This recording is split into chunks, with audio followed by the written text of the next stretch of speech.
बिस्मिल्लाहिर्रहमानिर्रहीम। शाहिद हुसैन अपनी अगली वीडियो के साथ आपकी खिदमत में हाजिर है। हम पढ़ रहे थे एक्सपोर्ट प्रोसीजर्स के बारे में कि क्या स्टेप्स होते हैं एक्सपोर्ट में। सबसे पहले हमने फाइनेंशियल इंस्ट्रूमेंट के बारे में पढ़ा, उसके बाद जीडी कैसे फ़ाइल होता है और जीडी फ़ाइल होने के बाद शिपमेंट जो है वो शिपिंग लाइन की कस्टडी में चली जाती है और वो बिल ऑफ लेडिंग इशू करती है। अच्छा, जब ये शिपमेंट हो जाती है उसके बाद जो एक्सपोर्टर होता है वो शिपिंग लाइन से बिल ऑफ लेडिंग कलेक्ट करता है।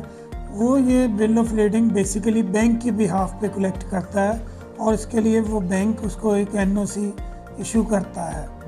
तो बीएल वो कलेक्ट करके और फिर उसके साथ अपनी इनवाइसेस के साथ और पैकिंग लिस्ट और कोई और डॉक्यूमेंट्स जैसे इंश्योरेंस होती है या सर्टिफिकेट ऑफ ओरिजिन होता है या कोई और जैसे जीएसपी सर्टिफिकेट है, तो ये वो सारे डॉक्यूमेंट्स बना के अपना एक कवरिंग लेटर लगाता है और वो बैंक को सबमिट कराता है। जैसे हमने मिसाल दी थी कि बैंक अल-फलाह में अगर एक्सपोर्टर का अकाउंट है तो वो बैंक अल-फलाह के पास डॉक्यूमेंट्स ये सारे लेके आता है अपने कवरिंग लेटर के साथ।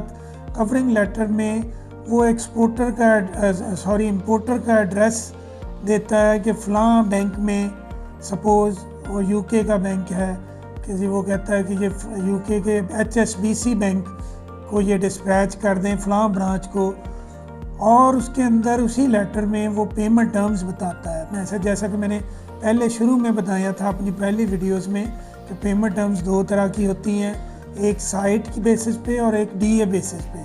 साइट को हम डीपी भी कहते हैं और दूसरी डीए मींस क्रेडिट। तो इन पेमेंट टर्म्स के बारे में हम काफ़ी डिटेल में पहली वीडियो में पढ़ चुके हैं।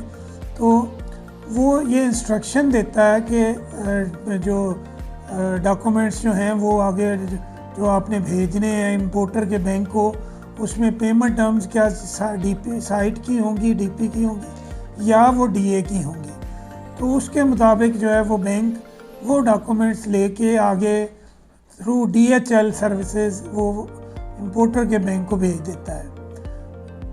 इस तरह से ये डॉक्यूमेंट उधर पहुंचते हैं इंपोर्टर के बैंक में और वो इंपोर्टर का बैंक आगे इंपोर्टर को नोटिफाई कर देता है। अब उसमें वो पेमेंट टर्म्स के मुताबिक अगर डीपी के डॉक्यूमेंट्स हों तो वो इंपोर्टर को कहता है कि इसकी पेमेंट करे और वो पेमेंट करने के बाद डॉक्यूमेंट्स उसको हैंड ओवर कर देता है। पेमेंट लेके वो आगे वो पेमेंट, जैसे हमने पिछली वीडियो में पढ़ा था कि वो पेमेंट किस तरह से एक्सपोर्टर के बैंक को के साथ वो पेमेंट वो सेटल करता है। ठीक है। अच्छा, अगर डीए की सूरत में वो इंपोर्टर से एक्सेप्टेंस लेता है उसकी, और एक्सेप्टेंस किस चीज़ पे लेता है? एक्सेप्टेंस के लिए एक डॉक्यूमेंट इस्तेमाल होता है जिसको हम बिल ऑफ एक्सचेंज क्या कहते हैं। बिल ऑफ एक्सचेंज में क्या होता है, मैं आपको मिसाल देता हूँ। इस पे लिखा होता है इसकी क्या वर्डिंग होती है। इसमें बिल ऑफ एक्सचेंज में सबसे ऊपर तो करेंसी लिखी होती है कि क्या करेंसी या शिपमेंट की, जैसे यूएस डॉलर्स हैं और अमाउंट कितनी है, सपोज़ $50,000 हैं, ये लिखे जाते हैं बिल ऑफ एक्सचेंज के ऊपर।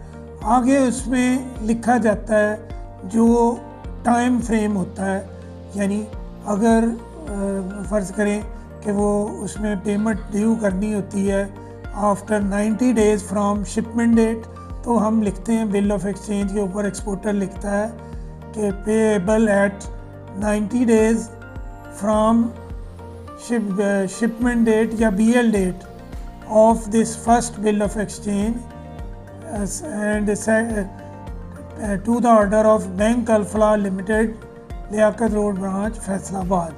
और आगे नीचे वो अपने साइन स्टैम्प करता है और अपनी इनवाइस का और गुड्स का रेफरेंस उसके अंदर मेंशन कर देता है। तो ये तो है बिल ऑफ एक्सचेंज। ये बिल ऑफ एक्सचेंज भी डॉक्यूमेंट्स के साथ आगे इंपोर्टर के बैंक को किया होता है और इंपोर्टर का बैंक इसके ऊपर उससे इंपोर्टर से एक्सेप्टेंस लेता है और उसको डॉक्यूमेंट्स जो है डीए की सूरत में वो डॉक्यूमेंट्स एक्सेप्टेंस लेके उसको डिलीवर कर देता है। और फिर जब उसकी मैच्योरिटी आती है डीए के बिल की, देन वो इंपोर्टर से वो उसकी पेमेंट करवाता है। अच्छा, इसमें ये आपको मैं बताता चलूँ कि डीए में बैंक की कोई गारंटी नहीं होती पेमेंट की, ना इंपोर्टर की और ना एक्सपोर्टर के बैंक की, ना इंपोर्टर के बैंक की।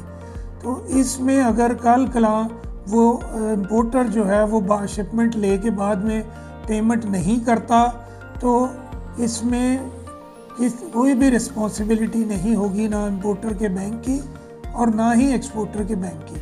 हाँ, जो एक्सपोर्टर है वो लीगली उसके ख़िलाफ़ एक्शन ले सकता है, जाके उसके इंपोर्टर के कंट्री में उसके ख़िलाफ़ किसी कोर्ट में केस फाइल कर सकता है उस बिल ऑफ एक्सचेंज की बेसिस पे जिस पे उसने एक्सेप्टेंस दी होती है। तो ये तो था डीपी और डीए के बारे में, यानी डीपी मीन्स जो साइट की पेमेंट टर्म्स और डीए की पेमेंट टर्म्स जो हैं इनके बारे में मैंने आपको बताया। अच्छा, अब मैं मुख्तसरन अभी आपको थोड़ा सा बताऊंगा कि एलसी क्या होती है।